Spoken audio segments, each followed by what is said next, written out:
But joined here with Mr. Monday Morning himself, Wes Brown, Yes, a.k.a. sir. The Boss. Wes, what are your top 5 takeaways of the BioSteel All-Canadian game?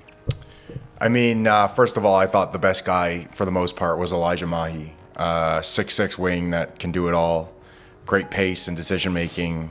Really skilled, super skilled. You know, if you go on my Instagram and see the clips that I posted, I mean, you know, beautiful spin move, dump offs, just made a lot of plays, both as a scorer and facilitator. And for those of us that didn't know Mahi going into the game, because he didn't play here, tell us a little bit more about where he was this season.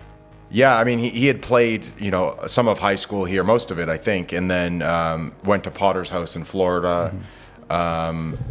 You know, a bit unseen for people here this year, but I'm really happy he made the game because he showed out really well. And, you know, probably looking for D1 opportunities. You know, he can play in most places. I think he needs to refine his body a little more, but once that happens, he's already got blow-by ability and you know, the athleticism to be able to compete. And if that improves on, he's got really high upside because he's just an excellent decision maker. So my kind of guy, an IQ guy that is really, really good. Yeah, it's exciting to see too. What's your second takeaway? Yeah, one of your favorites, Calum. I mean, Calum Swanton-Rodger, like he was really good. I mean, you know, he's long and lanky, but his ability to protect the rim without needing to be physical or anything like that, you know, he just, wherever he is, he can protect and help, and he covers so much ground. And also, you know, on the offensive boards and finishing dump offs. Around the rim, he's really good. You know, he's really good. So he was really impressive today. Another guy that I'm glad, you know, made the game. You know, Elijah Fisher obviously did what he does. He gets downhill and gets to the rim, and he's so strong attacking through contact.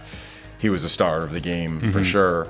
Vashon Alette, I mean, you know, I love that kid. me and him just have a relationship like that. You know, he knows how much I support him.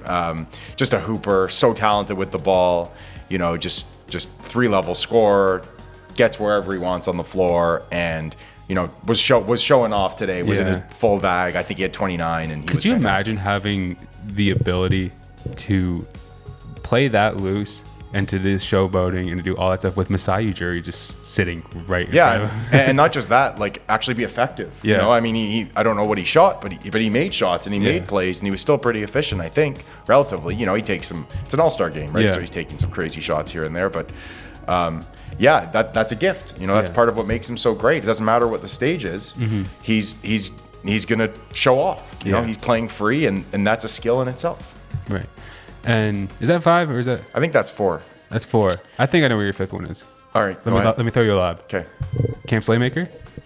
No, I mean, look, he got hot there for a bit. I mean, Tierno really got hot there late. Yeah. He was excellent late. I mean, look, I know what his upside is. I mean, he's got NBA upside. You know, he's about 7 feet, maybe 6'11", something like that, and you know, can handle the ball. Showed some of his footwork. Can shoot, can post up and fade away from, you know, the short corners, can shoot threes. Super talented guy. So he was really impressive in the second half there as well. But you'd say probably the majority of those guys in there D1 worthy?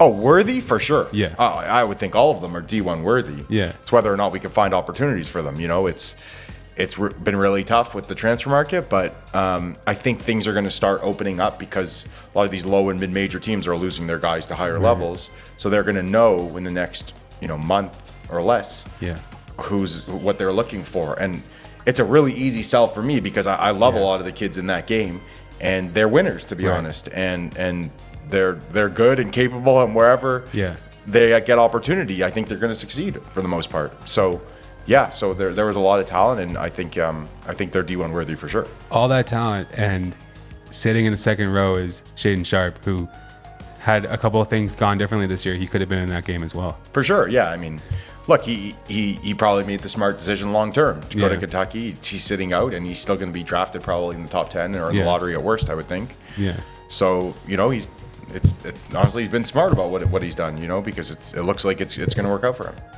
Right. So that's our top 5 takeaways. We're gonna double this up, so this is gonna turn into a longer podcast now. But Wes, if you want to sign off for your friends over on YouTube, Monday Morning Scouting Report, go check it out. You want to tell them anything? Yeah, check out. Yeah. What I say? Check out my Instagram, Wes B Brown, my Twitter at Wes Blair Brown, and stay tuned for my YouTube, youtube.com/WesBrownScouting. Yeah.